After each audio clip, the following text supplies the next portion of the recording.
Welcome to another episode of Do You Like Brahms? What's the True Story? We're getting a great contrast to Joon Young's and Song A's relationship to music in this show. That's so lovely. Joon Young is a professional musician who's done so much performing and doing it purely for the sake of money that he's become rather apathetic and tired of it, while Song A has this really fresh, loving perspective of music because she's always wanted to do it and now she's finally pursuing her dream. Joon Young's relationship with music and his career isn't similar to Brahms. Brahms was a composer primarily. His relationship to music and his profession is actually far closer to Clara Schumann's, because Clara was a performer who did a lot of performing on the piano. That was primarily what she did. She was also a composer, but she loved music, and from the time she was young, she was performing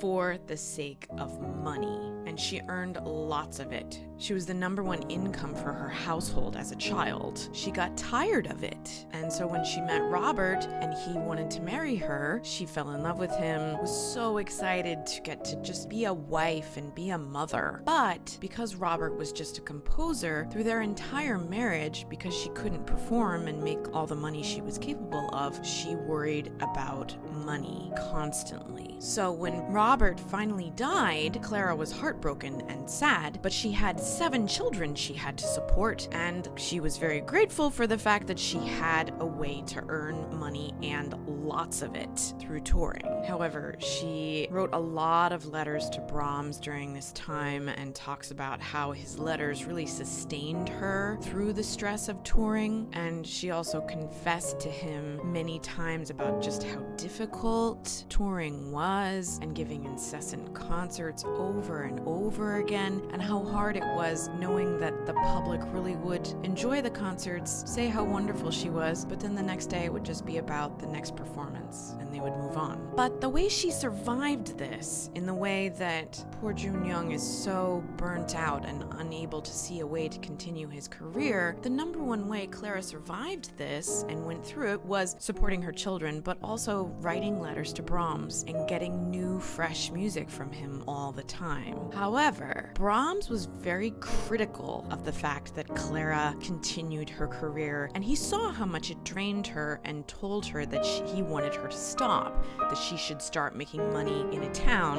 rather than touring all the time. And Clara was not happy about the fact that he said this to her. She did not like being told what to do. She never did. And so she wrote him really the real reason underneath why she kept touring was not just for the money. She toured until she was 70 years old and continued giving concerts for 60 years. And it was how she found her satisfaction in life. And once her oldest daughter got old enough, Marie Schumann became her companion and toured with her for the last 20 years of her life, which allowed the touring to become even more enjoyable because she had someone by her side who she loved and who supported her career and helped her. So, hopefully, I haven't watched the whole Do You Like Brahms show past episode 5, but I'm hoping that Joon Young, thanks to Song A's love of music, inspires him to want to continue his career and his love of music. I hope you're enjoying the music that's playing in the background. It's one of Brahms's intermezzos that he wrote for Clara later in life when they were in their 60s and 70s. I'll have another episode for you soon. Click like and subscribe. Leave me a comment. Ask me any questions you want about Brahms, Clara, Robert. See you next time.